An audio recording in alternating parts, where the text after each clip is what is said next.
Thank you. Be seated. Welcome to the White House.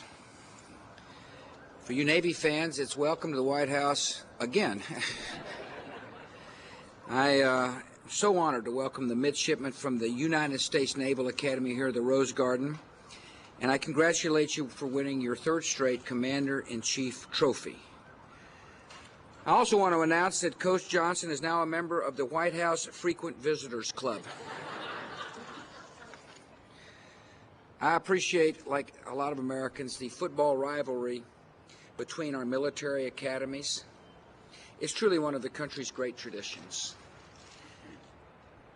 This season, the midshipmen have pretty well handled that rivalry in good shape. Set a good standard by winning their games against the Air Force and the Army. But the greatest achievement for the midshipmen will be when they join their counterparts from West Point and Colorado Springs to help us win the war on terror.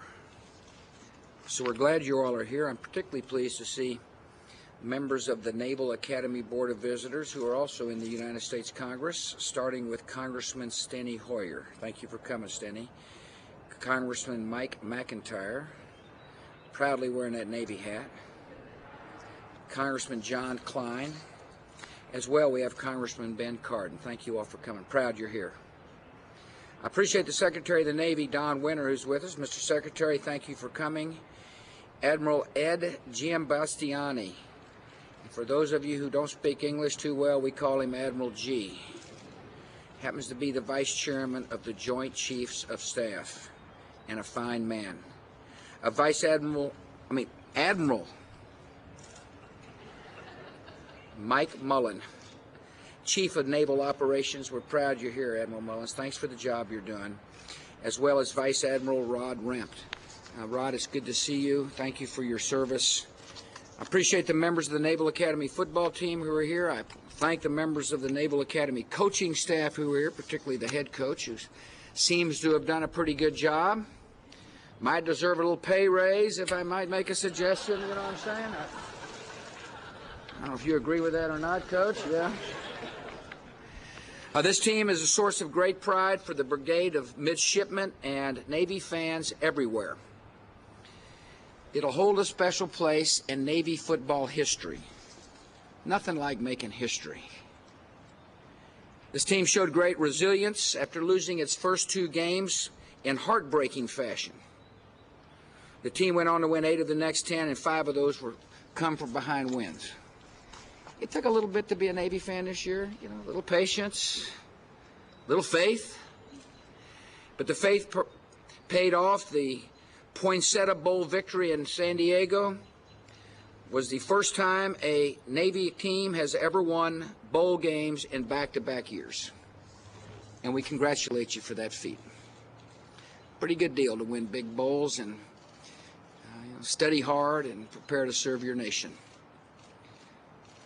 Appreciate the fact that the Navy offense led the nation in rushing, and second place to the Navy rushing record was the mighty Texas Longhorn team, whose offensive linemen only weighed about 40 pounds per person more. Seniors on this team have led one of the most dramatic turnarounds in college football history. Navy's won 26 games in the past 3 seasons, after winning just 3 games during the previous 3 years. The seniors are the 6th class in Academy history to have beaten Army all 4 years. The lessons learned on the football field are preparing you all well for your next mission, which is winning the war against the terrorists. Every player on this team works hard to win on Saturday afternoons, but like the rest of your midshipmen, your top priority is preparing to defend this nation. The thing I appreciate about the folks here is that when it came time to serve our country, they said, "I volunteer to serve." I recognize there's something more important in life than serving myself.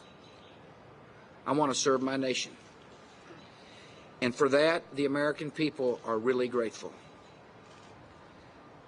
The leadership and discipline and teamwork you have learned not only on the field of play, but at the Naval Academy will serve you well as you become commissioned officers in the world's finest military. And I assure you, and I know the members of Congress assure you, we intend to keep our military the world's finest military.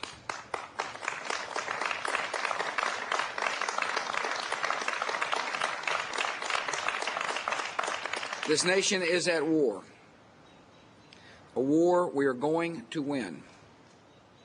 And many of your teammates are serving and sacrificing at this very hour.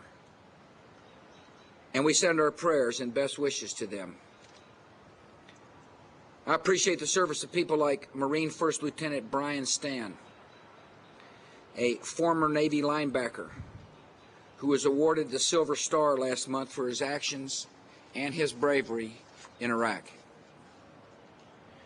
Today there are sailors and Marines who are leading vital missions in Afghanistan and in Iraq and around the world. Graduates from the Naval Academy patrol the world's oceans to keep deadly weapons out of the hands of the terrorists and are maintaining America's command of the seas. You protect our nation, and equally importantly, you're laying the foundation of peace for a generation of Americans to come. And so we're here to first and foremost honor a really fine football team and present the Commander-in-Chief trophy. But as well, we pay tribute to men and women who wear the uniform of the United States and say thank you from the bottom of our collective hearts for protecting us. May God bless the midshipmen, and may God continue to bless our country.